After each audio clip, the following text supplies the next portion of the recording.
Bangabandhu Safari park, যেখানে বাংলাদেশের মধ্যে সবথেকে বেশি বন্যপ্রাণী সংরক্ষণ করে রাখা আছে। এই পার্কে ঘুরতে আসা দর্শনার্থীরা কোর সাফারির মাধ্যমে বন্যপ্রাণীগুলোকে খুব কাছ থেকে দেখার সুযোগ পায়। বঙ্গবন্ধু সাফারি পার্কের মূল আকর্ষণ কোর সাফারি, যেখানে একটি মিনি বাসে করে বন্যপ্রাণীদের খুব কাছে নিয়ে যাওয়া হয়। আজকের এই ভিডিওতে দেখাবো এই সাফারি পার্কে কি কি প্রাণী রয়েছে এবং ঢাকা থেকে কিভাবে খুব সহজে কম খরচে এই পার্কে এসে ঘুরে যেতে পারবেন। Hello guys, it's me Nazmul Sakib and welcome to my new blog Bangabandhu Safari Park. So guys, আজকে আমরা চলে আসছি বঙ্গবন্ধু সাফারি পার্কে এবং আজকের এই ভিডিওতে আমি আপনাদেরকে এই সম্পূর্ণ সাফারি পার্কটি ঘুরিয়ে দেখাবো। সো গাইস, চলুন শুরু করা যাক আমাদের আজকের ভিডিও। সর্বপ্রথম ঢাকার যে কোনো জায়গা থেকে গাজীপুর চৌরাস্তা চলে আসবেন। রাস্তা পার হয়ে ময়মনসিংহ রোডে চলে আসবেন এবং সেখানে কিছু মিনি বাস দেখতে পাবেন। তাকওয়া পরিবহনের এই মিনি বাসগুলোতে উঠে বলবেন বাঘের বাজার নামবো। আপনাদের কাছ থেকে ভাড়া নেবে মাত্র 50 টাকা। বাঘের বাজার এসে বাস থেকে নেমে দেখতে পাবেন কিছু অটো দাঁড়িয়ে আছে। এই অটোতে করে জনপ্রতি 20 টাকা ভাড়া দিয়ে চলে যেতে পারবেন বঙ্গবন্ধু সাফারি পার্ক। অটোওয়ালা আপনাকে সাফারি পার্কের টিকিট কাউন্টারের সামনে নামিয়ে দিবে। টিকিট কাউন্টার থেকে একটি টিকিট নিয়ে নেবেন। প্রাপ্তবয়স্ক জনপ্রতি 50 টাকা, অপ্রাপ্তবয়স্ক 12 বছরের নিচে জনপ্রতি 20 টাকা, 6 বছরের নিচের শিশুদের জন্য টিকিট প্রযোজ্য নয় এবং ছাত্রছাত্রীদের জন্য মাত্র 10 টাকা। তবে অবশ্যই ছাত্রছাত্রীদের প্রতিষ্ঠানের আইডি কার্ড সাথে রাখতে হবে। যারা শিক্ষা সফরে আসবেন তাদের 50 জনের গ্রুপের জন্য 400 টাকা এবং 100 জনের গ্রুপের জন্য 800 টাকা এবং বিদেশি পর্যটকদের জন্য 1000 টাকা জনপ্রতি। প্রতি মঙ্গলবার সাফারি পার্কের ছুটির দিন। এদিন ছাড়া বাকি দিনগুলোতে সকাল 10টা থেকে বিকেল 5টা পর্যন্ত খোলা থাকে। বঙ্গবন্ধু সাফারি পার্কের ভেতরে দুই ভাগে বিভক্ত। একটি হচ্ছে কোর সাফারি এবং অন্যটি হচ্ছে সাফারি কিংডম। তো আমরা সর্বপ্রথম কোর সাফারিতে প্রবেশ করব, যেখানে বন্যপ্রাণী বাঘ, সিংহ, জিব্রা, জিরাফ, হরিণ খুব কাছ থেকে দেখতে পাবো। আমাদেরকে একটি গাড়িতে করে বাঘ, সিংহের মতো ভয়ানক সব বন্যপ্রাণীদের কাছে নিয়ে যাওয়া হবে। কোর সাফারিতে প্রবেশ করতে হলে সর্বপ্রথম জনপ্রতি 150 টাকা করে টিকিট নিতে হবে।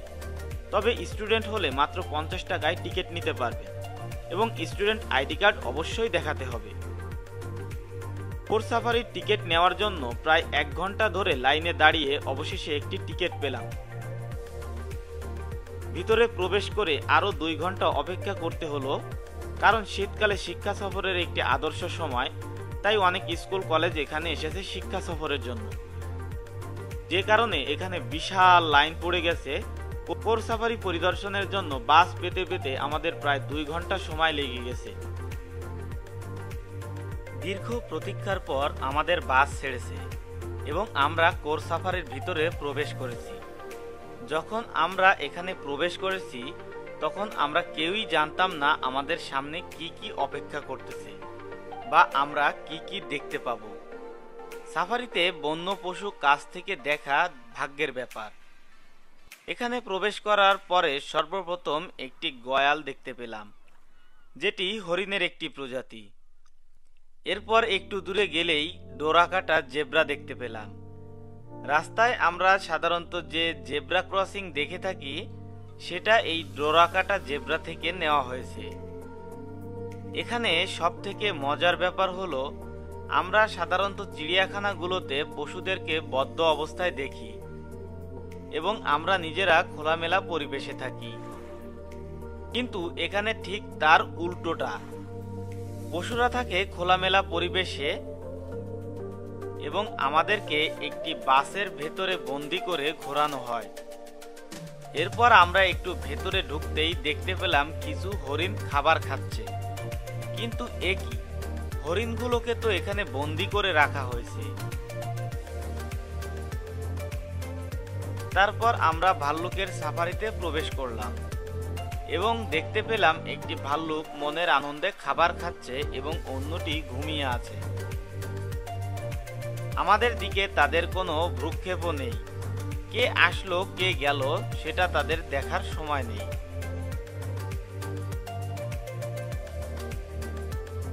এরপর আমরা সিংহের সাফারিতে প্রবেশ করলাম, কিন্তু এখানেও অবস্থা একই রকম।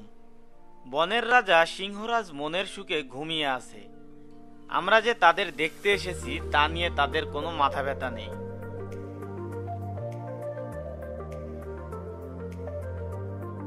এরপর আমরা বাঘের সাফারিতে প্রবেশ করলাম।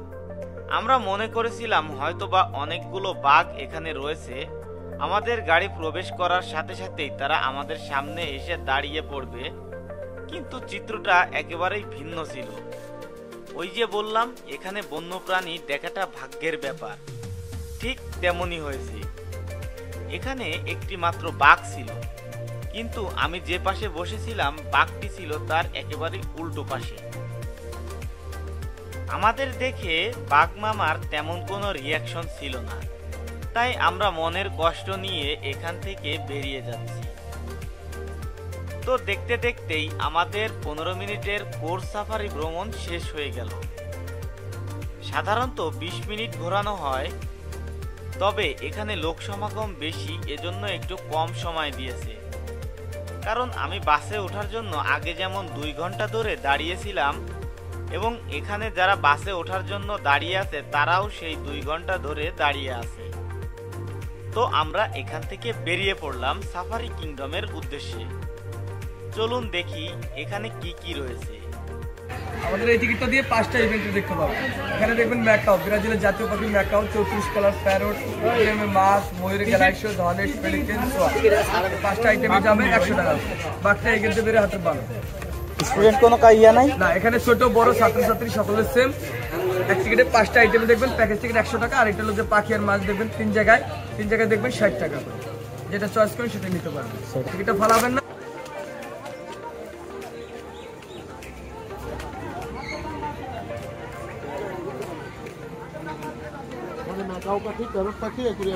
কোন দিক দিয়ে যাবো?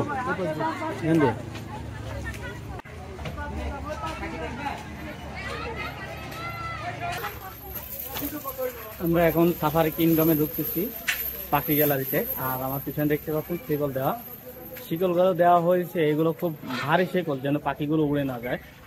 তো দেখতে থাকুন আমরা ভিতরে কি কি দেখতে পাই।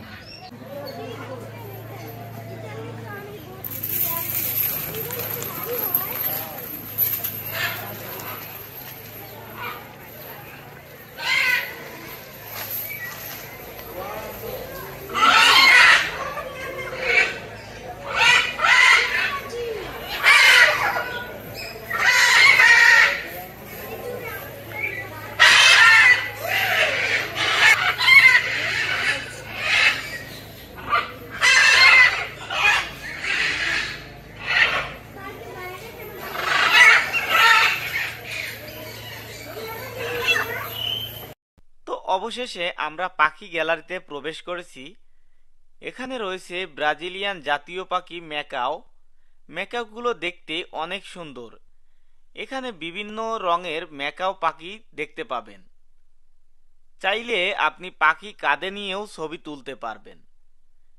সেক্ষেত্রে আপনাকে ভেতরে গার্ডের সাথে কথা বলতে হবে। এরপর আমরা টিয়া পাখির খাঁচার ভেতরে প্রবেশ করলাম। এখানে বিভিন্ন ধরনের বিভিন্ন কালারের টিয়া পাখি দেখতে পাবেন, যেগুলো দেখতে অনেক সুন্দর।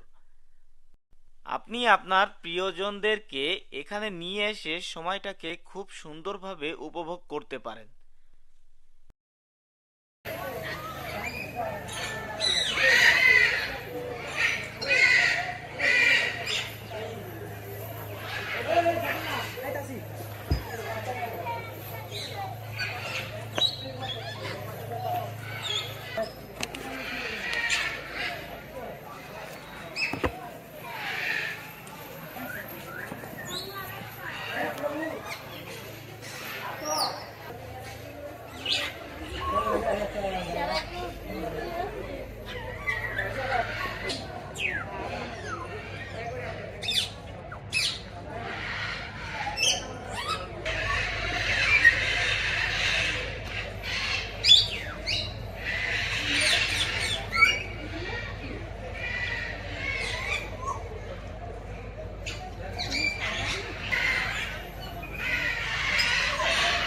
এরপর আমরা অ্যাকোরিয়াম গ্যালারিতে প্রবেশ করলাম এবং এখানে আমরা বিভিন্ন ধরনের মাছ দেখতে পেলাম, যেগুলো দেখতে অনেক সুন্দর। আর হ্যাঁ, আমরা কিন্তু 5টি স্থানের টিকিট একবারে কেটেছি 100 টাকা দিয়ে। একটি টিকিট কেটে 5টি জায়গাতে ঘুরে দেখতে পারবো।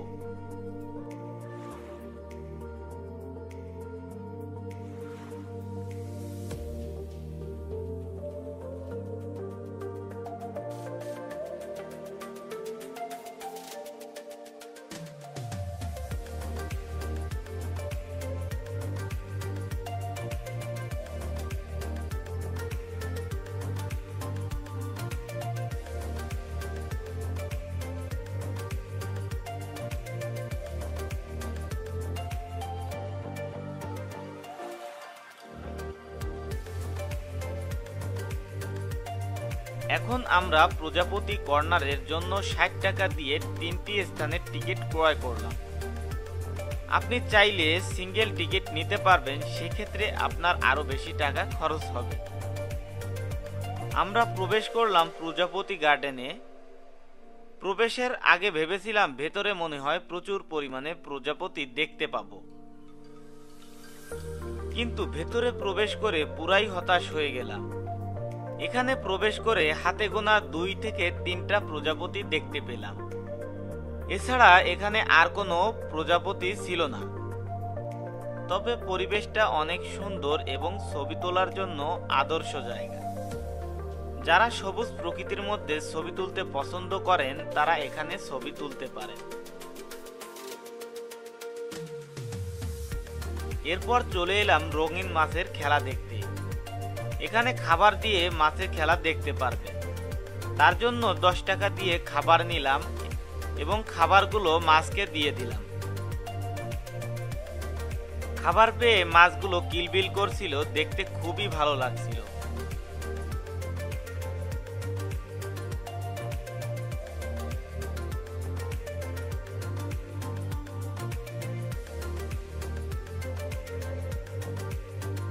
এরপর আমরা চলে এলাম ময়ূর ও ধনেশ এভিয়েশনে। এখানে জায়গাটা খুব সুন্দর এবং ভেতরে প্রচুর পরিমাণে ময়ূর রয়েছে। এর মাঝে কিছু কিছু ময়ূর পেখম মেলে দাঁড়িয়েছিল, যা দেখতে খুবই সুন্দর লাগছিল।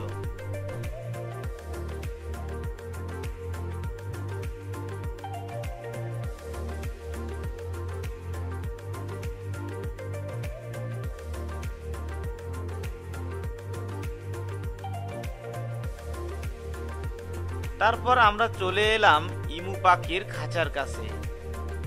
ইমু পাখি দেখতে খুবই কিউট। অনেকেই এটাকে উট পাখি মনে ভুল করতে পারে,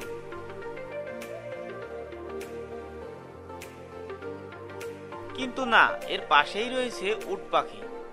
উট পাখি হচ্ছে পৃথিবীর সবথেকে বড় পাখি এবং উট পাখির ডিমও পৃথিবীর সবথেকে বড় ডিম।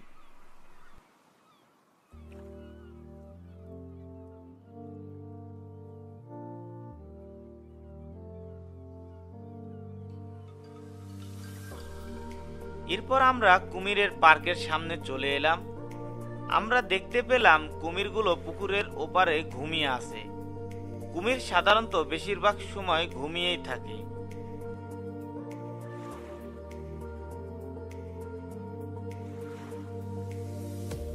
এরপর চলে এলাম উল্লুকের খাঁচার কাছে। উল্লুকটা খুবই দুষ্টু এবং এর সাথে ছোট বানর সহ আরো কিছু প্রাণী দেখতে পেলাম।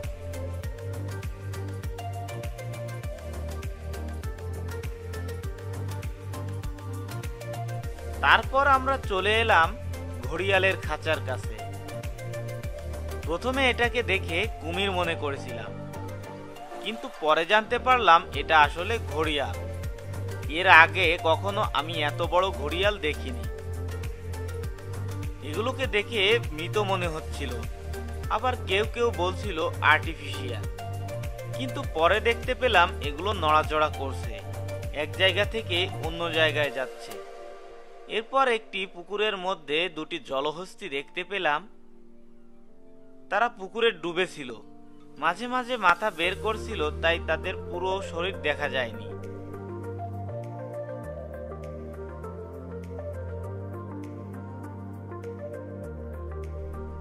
এরপর আমরা চলে এলাম ঝুলন্ত ব্রিজে। এই ব্রিজে উঠতে হলেও 10 টাকা দিয়ে টিকিট কাটতে হবে। 10 টাকার টিকিট নিয়ে আমরা ব্রিজের উপরে উঠলাম, কিন্তু ব্রিজের উপরে ওঠার পরে আমার কাছে মনে হলো আমাদের কাছ থেকে 10টা টাকাই ডাকাতি করে নেওয়া হয়েছে।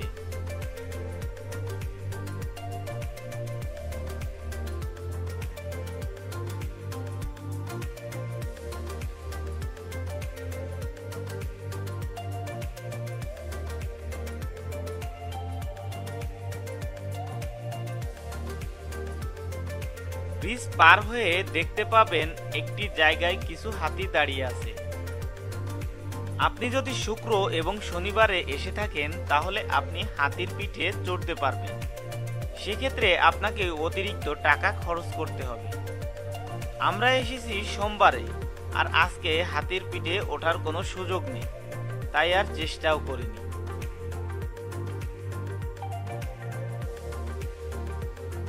এরপর আমরা চলে এলাম জাদুঘরে। এখানে প্রথমে যে 60 টাকা দিয়ে টিকিট কেটেছিলাম ওই 60 টাকার টিকিটের অন্তর্ভুক্ত। এখানে বিভিন্ন ধরনের পশু পাখির বাচ্চা, ডিম সহ বিভিন্ন ধরনের জীবজন্তুর দেহ সংরক্ষণ করে রাখা হয়েছে।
দেখতে দেখতে আমরা আমাদের আজকের ভিডিও শেষ প্রান্তে চলে এসেছি। আশা করছি আমাদের এই ভিডিওটি আপনাদের ভালো লেগেছে।